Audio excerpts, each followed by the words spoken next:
अस्सलाम वालेकुम।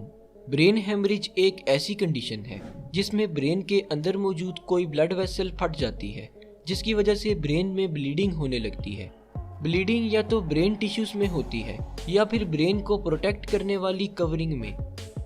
ब्रेन की कवरिंग को मेनिंजीज कहा जाता है और ये कवरिंग 3 लेयर्स पर मुश्तमिल होती है। इन 3 लेयर्स में ये जो मिडल लेयर होती है इसे एरेचोनाइड मैटर कहा जाता है।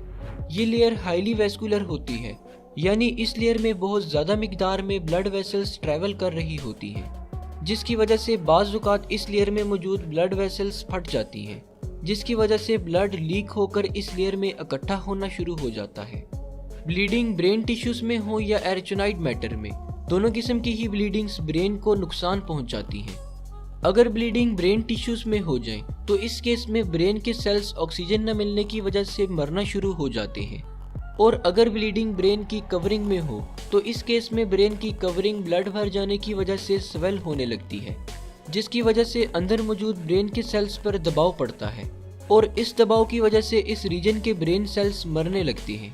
ब्रेन में ब्लीडिंग होने की बहुत सारी कॉसेस हो सकती हैं, जैसा कि सर पर कोई गहरी चोट लग जाना, हाई ब्लड प्रेशर की वजह से ब्रेन की रग फट जाना, ब्रेन में ट्यूमर का मौजूद होना या फिर मरीज को कोई ब्लीडिंग डिसऑर्डर होना वगैरह। अगर ब्रेन हेमरेज के सिम्टम्स की बात की जाए तो जैसे ही किसी शख्स को ब्रेन हेमरेज होता है उसके सर में शदीद दर्द होने लगता है और इसके साथ वॉमिटिंग भी हो सकती है।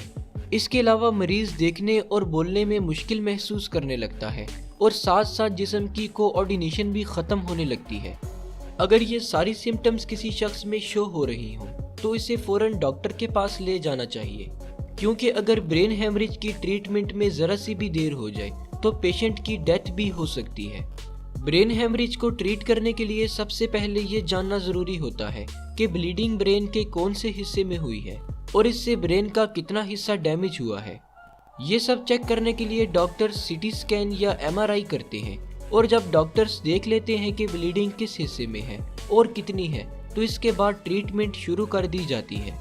ज़्यादातर केसेस में ब्लीडिंग को निकालने के लिए सर्जरी परफॉर्म की जाती है, जिसमें पेशेंट के स्कल में सुराख करके ब्लड क्लॉट को ड्रेन कर दिया जाता है।